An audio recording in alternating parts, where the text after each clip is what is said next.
Adriana, welcome to the show. I'm so excited for you to be here. We're going to be talking all about your incredible journey in personal finance and now as a creator who is helping mujeres pave paths that we haven't seen before, whether it comes to, working in corporate, owning your first house, doing the damn thing when it comes to dinero. So welcome to the show. Thank you so much. I'm super excited to be here. I've been listening to you since the very early days, since that first podcast cover. So I'm super excited to kind of have this full circle moment. Absolutely. I love it.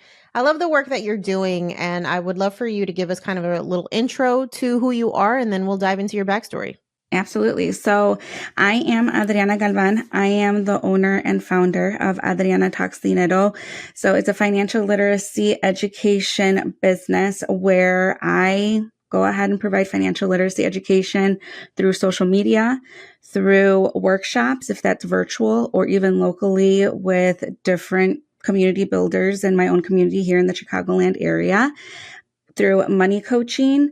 And it's just been a joy to really be in it, to really empower the community and speak about something that's so taboo. Every single time that I speak to someone about it, they're just like, we don't talk about this. I actually just had a phone call yesterday with someone that I met at a panel that I actually spoke on. And she's like, it was incredible to see another Latina just say, yeah, Adriana Talks Dinero. It's like in your face. So that's just kind of the way that I really want to go about it. Just that empowerment and just having the conversation be had at the end of the day that so many of us were missing when we were little niñas and as we grew up into these amazing women that we are now. Yeah, absolutely. All right. So let's go over your money story. What did you experience with dinero growing up? Tell us about your origin story and kind of where you think or how you think that formed how you felt about money early on. So my money story is that I come from very humble roots. My dad was a mechanic and then my mom was a stay-at-home mom. So she actually purposely did that because she's an early childhood educator. So she knew the importance of being home with the kids. And I remember the frugality that my mom had when we were growing up. So out here in the Chicagoland area, there was a sale at our local Jewel, which is like our local grocery store chain. And in the summer times, all the cousins would come over and mom would be like, all right, here's your cart, here's your list. And there was like a nickel and dime sale. And we would take full advantage of that and just load up the carts. And each kid was an individual customer at 3 a.m. And we just kind of load up on food in that way and kind of just live off of the nickel and cents things that we found at Jewel.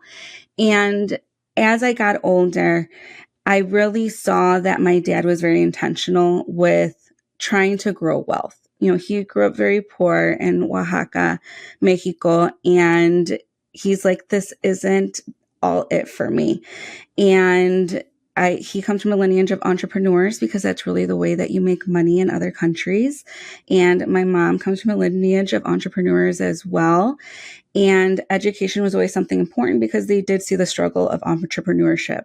So it was always a thing. Hey, my dad always told me, there are 2 things that I want you to do before you ever get married. And that is that you own your own house and that you have your own ways of making money. And for them, it was through education. So went ahead, did the whole education thing. Dad wanted me to be a nurse. And I said, absolutely not. Like, I don't want to do this. But he's like, give it a try. So I did the CNA program in high school and I didn't like it. It just wasn't for me. And I remember once I finished the whole course, I'm like, here, puppy, like, this is for you. This is what you wanted, but it's not for me. So I started playing around things, ended up in business, ended up in human resources, made my way through junior college, an adult program for my undergrad, and then did a double MBA and ended up in human resources. What no one warned me in human resources was that you see the highs and the lows of everybody. You know how much they make.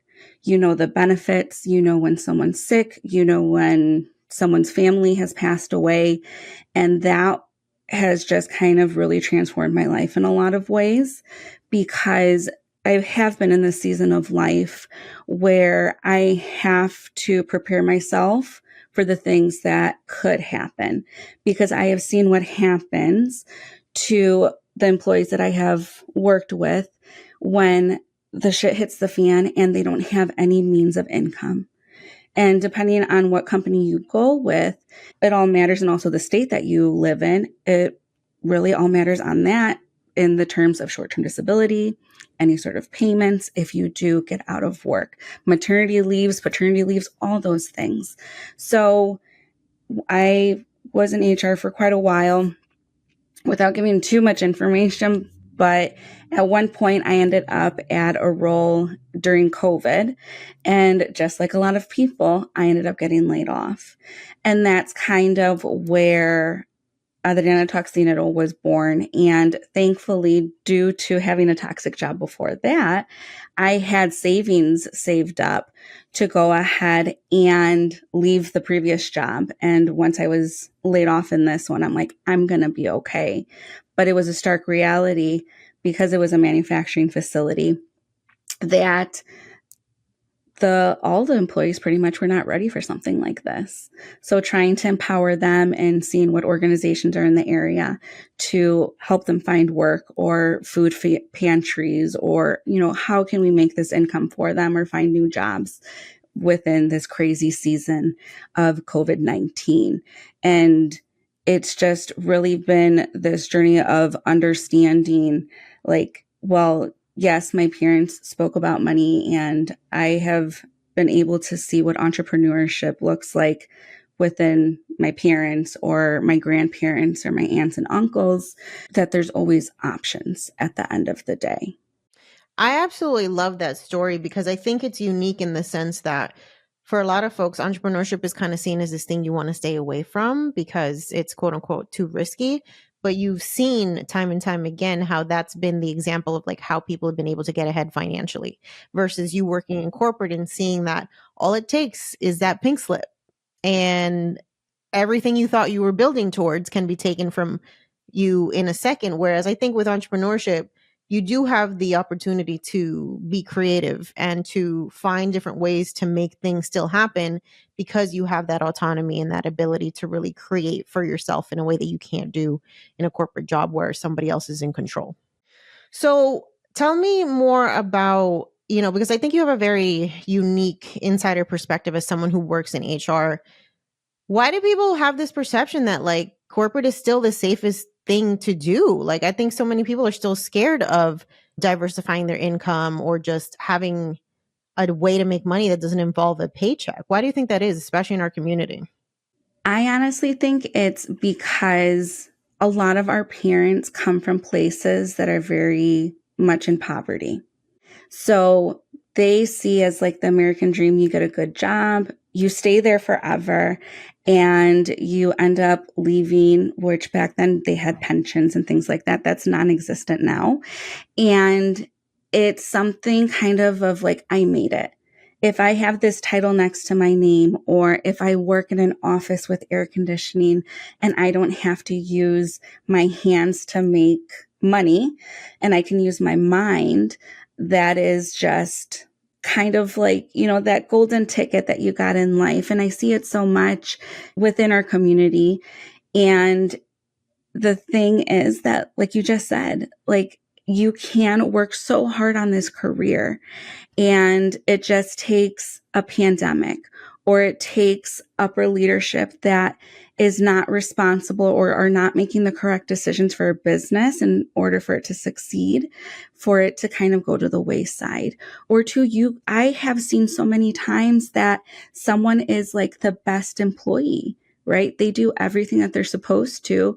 And then just because there's budget cuts, that means that someone has to get cut. And unfortunately, a lot of times it is someone who is doing the best job, because that department is now getting dissolved, or that division is now getting dissolved. But I think that back in the day, per se, it was a little bit more secure to go ahead and find your job and you work there for the rest of your life. You keep your head low and you're able to survive on one income, where now it's, you do need to diversify. You do need to have that entrepreneurial spirit and yes, have your steady paycheck and then go ahead and see how you can monetize outside of your regular 9 to 5. If that is, being a content creator, if that is having a podcast, or you're going to do real estate or what have you, or you, like, for example, for myself, if I ever want to, I can always do like an HR consulting firm because that's always a need within the business world too. So the possibilities are endless. And I remember very, very vividly, there was a point where my dad got hurt at work and he put in all of his things for short-term disability.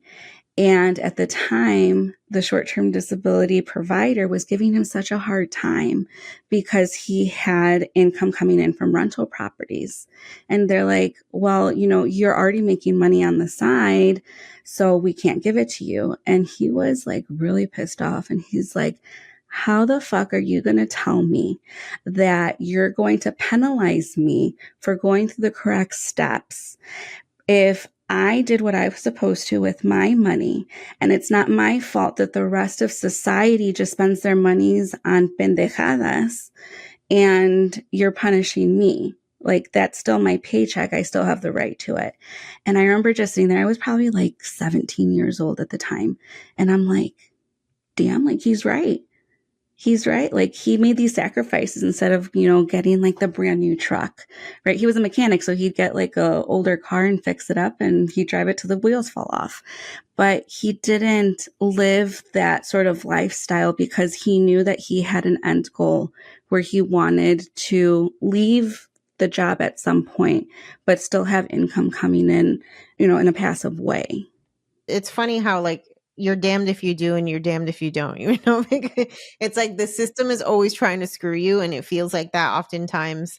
I recently experienced my own dad getting laid off from his job after almost like 30 years of service and no severance, like nothing. And it's because the company was acquired, which is one of these things that we don't even think about as a possibility. But I experienced that from the beginning of my career working in biotech and the medical and the healthcare field.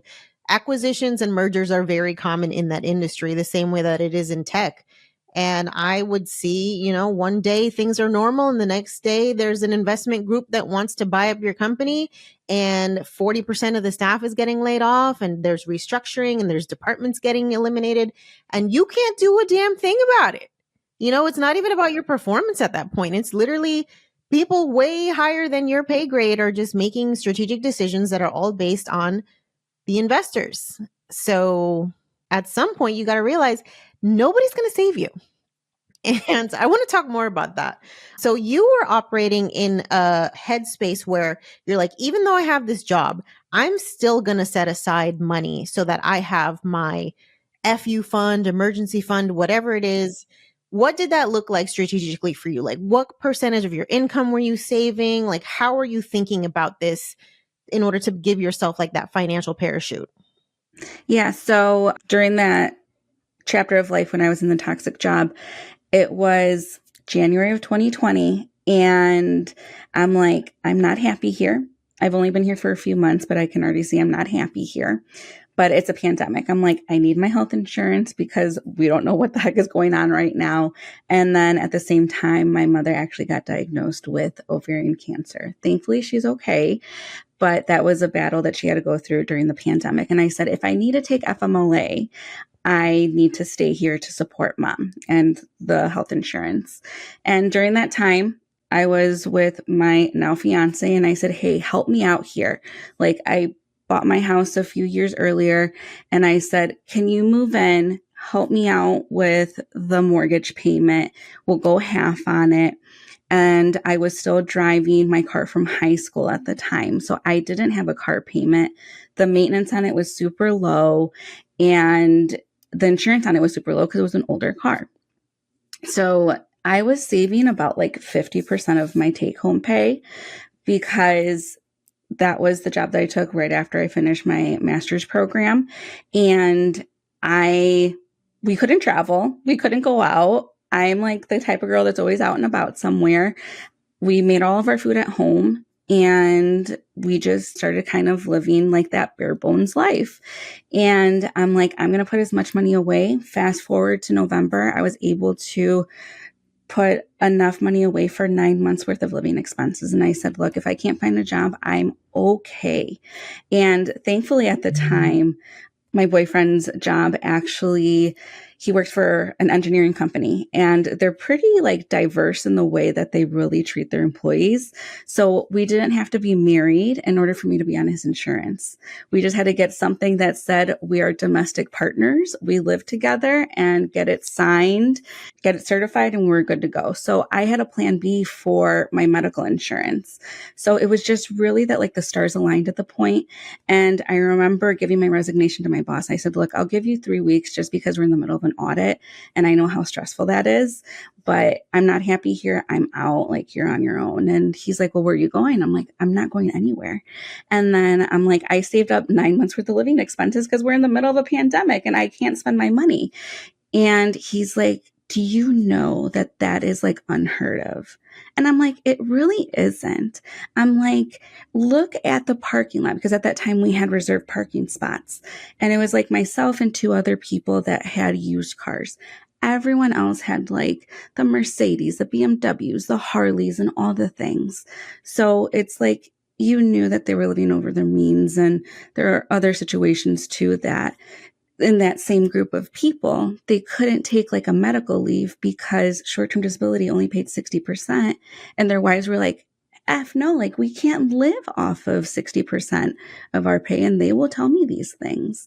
And it's like, you need to not inflate your lifestyle every single time you get a bonus, every single time that you get a raise or a promotion, because that's what's going to keep you cornered. And the last thing you want is to be cornered anywhere and to have options and choices at the end of the day. Preach, girlfriend. Okay. Like, I am the queen of, can we just stop with the automatic lifestyle inflation? Because literally, there is no way for you to out earn your shitty spending habits. Okay. If every time you get a raise, you're thinking about upgrading the car, getting the bigger apartment, buying the bigger house, you're literally creating a freaking hamster wheel for yourself where you're always going to feel like you never get ahead.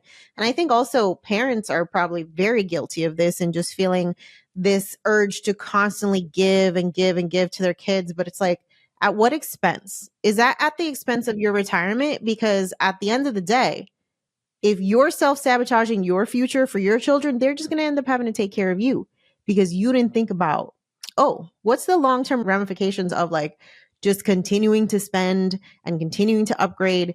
Do you actually need to be doing that shit? Yeah. No, and then it's this vicious cycle that sometimes it just gets worse and worse with every generation too. It does. Yeah. I think there's also this pressure, especially for folks like of our generation who are the first to go to college, the first to quote unquote make it, of like showing off your Yes. success with all the external Yes. shit, right? You want to be the house that everybody goes to for the holidays. You want everybody to be talking about you and the clothes you wear and the car you drive and the bag you carry. But why?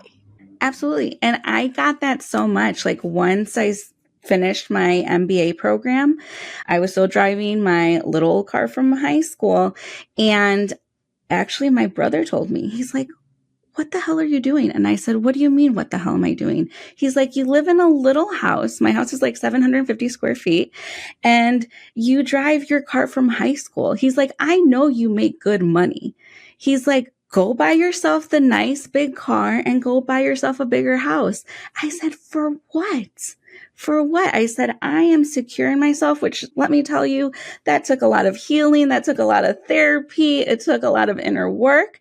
And if the car can take me from point A to point B, which I loved that car, and I love my house, and it's mine. And I know, forbid the day if I ever get laid off, or forbid the day I ever get sick, I can still afford the lifestyle that I have. Now, granted, I don't have that car anymore, but the car I have now is a used car, and I purposely purchased it because my cousin's has the same make, and she's had her car for like 20 plus years. And I'm like, That's what I'm looking for. Something that is low maintenance and that's going to last me till the wheels fall off. Absolutely. I think it's hard to get that judgment from people where they just feel like they know better than what you do about what you should be doing with your money. But at the end of the day, you have to realize that in order to have different options, you got to do different shit. You can't be doing what everybody else is doing. And please stop taking money advice from people whose lives you literally do not even want to live. Because I think that's a big thing too. Like, are we taking business advice from people who don't have businesses? Are we taking money advice from people who don't have wealth? Like, why? Why do we care about this? I love you. You're my family. But at the end of the day, you're doing shit that I honestly do not want to emulate, that I do not aspire to. So I am not going to take this advice seriously. All right, so let's talk about this badass accomplishment of yours of owning a house as a single Latina mujer, because this is very still like taboo, I think, for a lot of us to even feel entitled to do these things. If we think about just the history of the patriarchy and the way that systems have been set up, it was not too long ago that you as a woman literally could not get a line of credit to buy a home. You could not get a mortgage on your own. You could not have a deed in your name. And so talk to us about how you actually prepared yourself financially to take on this responsibility, and how'd you make it happen? So the way that I went ahead and did it, I was actually speaking to like the family realtor about this because she asked kind of the same question. So sometimes you have to play a numbers game too. And I say this because I ended up getting my house when I was finishing up my bachelor's program. And I knew I was going to go ahead and do my master's. And you get out of college and you get these entry level jobs that don't pay you very much. And I'm like, I am going to get a house that is going to be on this income, but I need to get it ASAP because I'm going to start my master's program and I have to take out student loans for this. And that debt to income ratio is going to hurt me if I wait until after my master's program. So I had to make sure that was something within budget. I was approved for something way higher than what I was comfortable paying. And I remember telling my realtor, like, look, I understand I was quote unquote approved for that, but we're not going that route. I just want a little house. I just want something. It's for me and my dog. And I just kept on saying, it's my dog and I that are going to move into this house. I don't really give a shit about school districts. I just need somewhere safe for me and somewhere I can go ahead and walk him to. And at the end of the day, if you are going through this journey or you have to be very stern with what your needs and wants are. Because I saw a ton of houses, some, over what I wanted and, some a little less than what I wanted too. But you always have to have in your mind on what you want. And you have to tell your realtor, this is what I am looking for. Because at the end of the day, they have to make $1 too. So of course they're going to show you something a little bit more expensive to see if you fall in love with it. And that's where you get in trouble. So my intention was always to get this small house where I can start my journey as living on my own and then also hold on to it when I do get into my older years where I cannot have a big house or anything like that if I do decide to stay in Illinois, and I can still live there too. But it's making sure you're running your numbers, making sure that you're choosing the correct loan for yourself. So there's a whole bunch of loans out there. So make sure that you're getting a fixed one. You're not getting one that adjusts every single time the Fed says that the rates are going up or the rates are going down, because that's where people get into a lot of trouble. And especially in our community, that's where I see a lot of people go through foreclosure. And also make sure it's something that you yourself can go ahead and maintain. Or if you're not going to do the maintenance on it, like, can you afford the maintenance, such as like landscaping and, the painting and making sure that everything is still up to date, or that, everything's still working in working condition. And it's not only just saving for the down payment. You always have to make sure that you have a cushion for when you move into the house, because it just seems to be Murphy's Law. As I talk to homeowners, something always breaks. Mine was I needed a new roof. And then the next year I needed a new water heater. And so that emergency account really came in handy because I didn't have to put on credit cards. I didn't have to freak out and be like, oh my gosh, how am I going to do this? And the other part of it too was with my house buying journey, I actually put in probably 15 different offers on houses in the area. And they were all starter homes. So it feels like everyone and their mother was going after starter homes at that time. And there were two that they're like, yep, go ahead and start the process. And I had an amazing home inspector. Absolutely loved him. He's retired now, but he was so thorough. Just so thorough on everything, where I was able to actually get out of the contract on 2 houses because there was just so much crap with them that was just going to drain my pockets. And it wasn't until finally this one that I landed on that he gave like all thumbs up and green lights. And he's like, here's the list on things that you're going to go ahead and counter offer on to say they got to pay for, and you'll be good to go. So it's just really having, first of all, running your numbers, make sure you have all that, and that you have that confidence to say what you want and what you need, and a great team behind you at the end of the day while you're going through that process.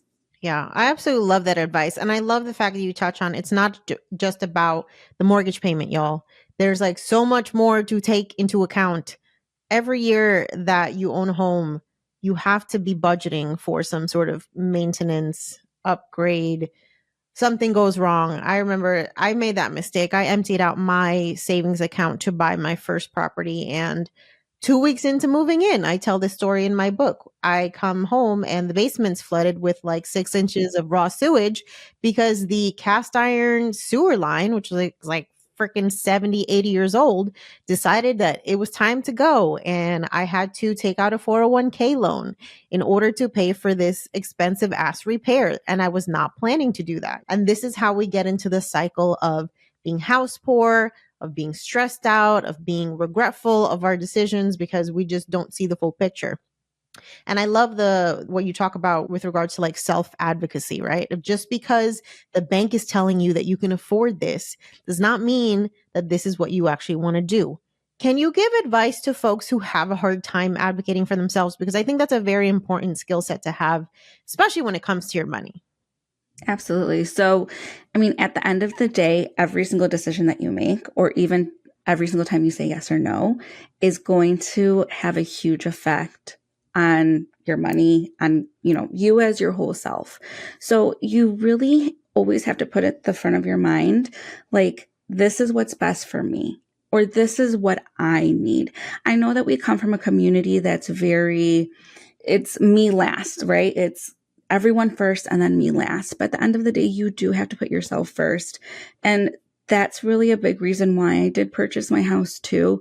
I saw so many women in my family who sacrifice so much for their children, for their husbands, and then it comes towards the end of life and they have nothing. They have absolutely nothing. And it breaks my heart because, I mean, they're amazing women at the end of the day, don't get me wrong, but we always have to look out for ourselves because, like you mentioned at the very beginning, like no one's here to save us.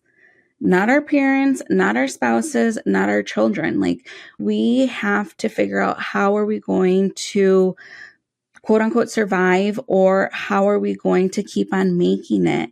And in the form of having your own property, if that's like a little condo or if that's a small house or anything like that, that's something that's yours. And pretty much if the shit, hits the fan, you have somewhere to go back to. If you go through a real nasty marriage and the divorce gets nasty, you make sure that house, that you never sell it, that it's in your trust and no one can touch it. That's always one thing when someone like in my group or someone who like I know as they're going through this chapter of marriage and they're like, yeah, I'm selling my house so we can go buy a bigger house. I'm like, just really think about it. Like, I hope that you have the most, beautiful marriage and it lasts forever. But even in the case, like, what if forbid he gets sick and he's the main breadwinner and now you can't afford the mortgage payment or even the upkeep on these sorts of houses, and you have to have something smaller. Just one never knows. Life is so unexpected. From one day, everything is wonderful, and then the next day, you're just kind of living through this traumatic experience. It's so true, y'all. You want to have a plan A, B, C, D, E, F, G. All right. Speaking of having plan Bs and just not being a victim to your circumstances, let's talk about the importance of diversifying your income. So you mentioned that even though you had your steady paycheck, you were still committed to having different ways of making money. What's that journey been like for you? Like, how have you been able to monetize your knowledge in this area of personal finance? Because I think that's something that a lot of people think about. You know, I'd love to start a side hustle, but like, how the hell do you even get started? So for me, when I was like, hey, we're going to go ahead and do this because I have knowledge that is needed in the world and the community. So if you have a skill set or if you have knowledge of something where you can teach someone else, you can absolutely monetize it. So my first steps was to actually go ahead and contact like any sort of organizations that was in my community to go ahead and help me set up an LLC. Now, because I went to business school, I kind of understand the whole business aspect of it, but I just needed someone to show me the way. And thankfully, the Small Business Development Center was a big one that helped me through this. And they're for free. I mean, our tax dollars are already paying for it. Like, take full advantage of all these sorts of systems that are in place for us to succeed that we unfortunately don't take full advantage of. So went ahead and went with them, and they kind of walked me through it. And then I just started creating community and just starting to get myself out there and just saying like how important it is to have your money right and all of the sorts of way that I can help somebody get their money back on track. If that's making a plan to pay off debt, if that is to negotiate pay, if that is to teach someone how to invest, or even now I'm teaching people how to set up their LLCs in Illinois because I have seen that there are people out there that are trying to take advantage of our community by charging like $5,000 to set up an LLC and get your EIN number when your EIN number is for free, and to set up your LLC in the state of Illinois is like $153 and some change. And it's just like, no, we're not doing this. We're not doing this. Let's go ahead and do this whole workshop. I'm going to show you how. You have the knowledge, because it doesn't do anyone any justice for them just to be like, oh, well, I need help with this. Like, try to do it yourself, and then you can go ahead and get the help to go ahead and do that. But I mean, at the end of the day, you do have to diversify your income. You know, I do it through Adriana Talks Dinero, you know, and I'm trying just different things to see what is going to work. And that's really in the season of life that I'm in with my business. Is I feel like I've kind of established myself enough and have created my community enough where I'm like, all right, let's see what the community wants and needs. And let me see how I can go ahead and provide that. So, you know, like the podcast that I just started in July, the different one-on-one money coaching. I had someone reach out that said, hey, can you be my business coach? And I'm like, you want me to be your business coach? She's like, I'm having trouble with money mindset. I'm like, oh, girl, I got you. And that has been a wonderful experience. So don't be afraid to try the things, because trust me, I've been a little afraid. And I think I've told you during our boot camp for the podcast, you know, I'm like, I'm scared, but that's kind of like where the best things come out. And you can't just have one stream of income coming in. You have to see what else works for you. If that's side hustling, if that's investing, if that's real estate, there's so many different ways that you can go ahead and make money. Absolutely.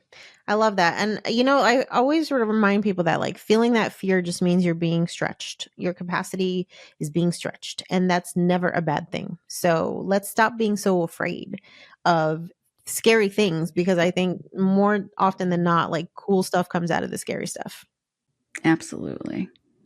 All right. So let's talk about practical things that people should be doing with their money in this unique era that we're living through where hyperinflation has caused the cost of living to rise to levels that people are just feeling like, I can't make financial progress. When we think about the things that our elders have been able to accomplish, it just feels harder, right? It just feels harder to make progress. So, what's your advice to people who feel like, I'm just tired? I just feel like it's never going to be enough.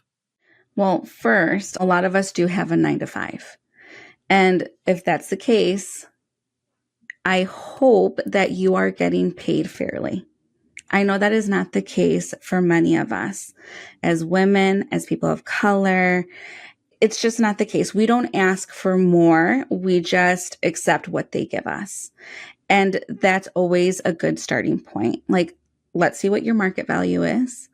And let's see how much you're supposed to get paid. And we're going to go ahead and start working on how to communicate that to your manager. And let's say they're like, sorry, it's not in the budget. Okay, then guess what? Time to do the scary stuff, time to get uncomfortable. And let's go find someone that is going to pay you your worth and that is going to give you a fair pay rate, because that's kind of the number one thing.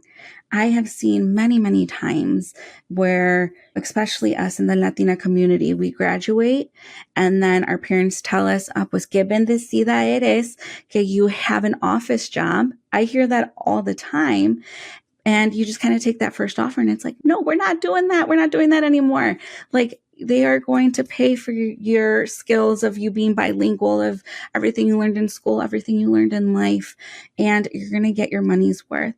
And also you're going to take full advantage of any sort of like benefits that are at work. If they give you tuition reimbursement, if for investing, they do matching for 401k or 403b, and you are also going to run your numbers and you're going to pay yourself first before you start going out to go shopping or go out for brunch and things like that. That's one thing that has helped me tremendously, is that my paycheck, like if you look at like my pay stub, you're going to see I have several different direct deposits going on. So I have a direct deposit to my emergency account. I have a direct deposit now to a wedding fund because I'm going to get married in 2026. And I have a direct deposit to my Roth IRA that I max out every single year. I go ahead and put money away in my 401k as well. And then whatever's left over goes to my checking account. But I'm paying myself first, so I know that I always have that cushion. And that way I can pretty much live in these really trying times. And every single time I get a promotion or I get a raise or I get a bonus, I'm not out here spending all the money like it's no tomorrow. Like, I really strategically say, okay, we're not inflating the way that we live. Okay, we need new windows. Let's go ahead and use part of that bonus check for new windows. Or I want to invest in myself by taking some sort of mastermind for my business. We're going to go ahead and be an angel investor to ourselves so we can go ahead and grow our business too. So it's really that sort of aspect and that way of thinking that I have gone through in order to survive in these trying times where everything is so expensive and inflation is on the rise. I love it. I feel like at the end of the day, it really is about your mindset more than anything. There is an unlimited amount of money out here, and you are definitely entitled to more of it if you feel that what you're getting is not enough. And so it's back to that self-advocacy, that self-belief, the way that you talk to yourself, the way that you feel about wanting more. All of it is going to directly impact how willing you are to have those hard conversations around salary negotiation, or negotiating with a contractor to do work on your home, or navigating a sales pitch from a car dealership. Like, all of that is practice for you just not being taken advantage of from people and really feeling in control of your money versus feeling like your money's controlling you. So you are starting an incredible project, the podcast. Tell us about the podcast. And side note, Adriana is a alumni of the Master the Mic program, my podcasting course. And when I found out that she joined and now seeing what she's building, I am so freaking excited for you guys to hear all about this. So tell us about the podcast. So it is the Adriana Galvan podcast. And when I took your course, it was to grow another podcast that I have, which is the Amor Propio podcast. And that's just kind of more like cheeseman, just kind of lighthearted and just lessons that I want to give, the next generation. But as we started going through all of the courses and you were having guests come on to the boot camp, I said, what in the hell am I doing? It only makes sense that I go ahead and make a podcast. And I said, but I want to set myself apart. And I have always had like a soft spot for people that could be like my tias, my mom, mi abuelita. And I feel like so much in the financial literacy world, a lot of it is geared towards like our generation or the younger ones, right? And it's like, no, like they want to learn too, but they don't have the opportunity to. So the way that I built out the Adriana Galvan podcast is that Finance Fridays that I do on Instagram and TikTok every single Friday has just been a huge hit. And I'm like, let me go ahead and play off of that, but we're going to extend it out with the different topics I end up choosing. So week 1 is in English and then week 2 is in Spanish. So let's say that you go ahead and listen to an episode and you're like, oh my gosh, my madrina needs to hear about this too. Wait till next week and you can go ahead and send it to her so she can understand everything in Spanish. And it's been such a journey to go through that because I'm the first to tell you, like, my Spanish is not perfect. I can absolutely have a full-on conversation. I have been taken to Mexico for summers as a child, so I could always have a conversation with someone that spoke the language. But as I was recording the podcast, I remember telling my fiance, I'm like, this doesn't feel right. And he said, well, play it back to me. And he's like, you sound too professional. He's like, just be you. Just be someone like you are at the tianguis waiting for tacos de carne asada and you're talking to somebody about money. Just have it in that sense because unfortunately, a lot of the family members that come here from another country, their education level is like a 3rd or 6th grade level, if they were lucky enough. So I don't want this information to be gate kept. I want them to understand it. So coming from a humble place and coming from a place of like, I am going to speak your language and I am going to speak to you in a way where you're going to understand it and I'm not going to confuse it. That has just been a huge joy. And I've actually had people reach out like, my mom listens to your podcast. And it's just a huge joy to hear because not only is there going to be a change in the future generations that are coming, but now there's that mindset change that's starting to come about for the older generation too.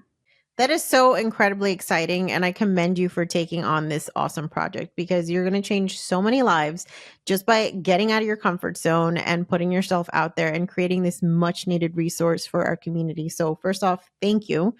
And I would love for you to tell us where we can tune into the show, where we can find you on social, how folks can work with you. Please give us all the tea. Absolutely. So you can listen to the Adriana Galvan podcast anywhere that you listen to podcasts. So I know big ones are on Apple and Spotify, but you can go ahead and find me on iHeart and on Google as well. And if you are interested in working with me or taking a workshop, you can go ahead and head over to adrianagalvan.com. You'll go ahead and find the links to all of my events. You'll go ahead and find the form to work with me one-on-one as well. On social, you can find me on Facebook, Instagram, and TikTok is really where I'm more active at Adriana Galvan. And you can always reach out to me if you ever kind of need a cheerleader too. And if you are in the Chicagoland area, if you ever kind of just need like a fellow jefa to kind of just talk things over with or just someone in your circle, I am more than happy to go ahead and be that sort of individual as well. I love that. And I love what you're doing, Adriana. To close out the show, can you give us your best piece of advice that you wish you'd gotten about money when you were like fresh out of high school? To create those streams of income. I wish that someone would have educated me like on investing to create that stream of income in the beginning. That's like what I'm doing with my cousin as he graduated high school. I'm like, this is your graduation gift. You are going to invest $200 in the market. And I just wish someone would have educated me on that, and also that I need to negotiate my pay. Those two are kind of like the biggest trajectories that have really helped me to get to the point where I'm at and really give me options and choices in life. Absolutely. And if you're listening to this, regardless of your age, if you haven't taken the plunge into starting to build wealth through investing, if you haven't advocated for yourself at work up until this moment, take this as a sign that it's never too late to start and that you can be the change that you wish to see. Absolutely. Thank you so much for being here. No, thank you for the opportunity.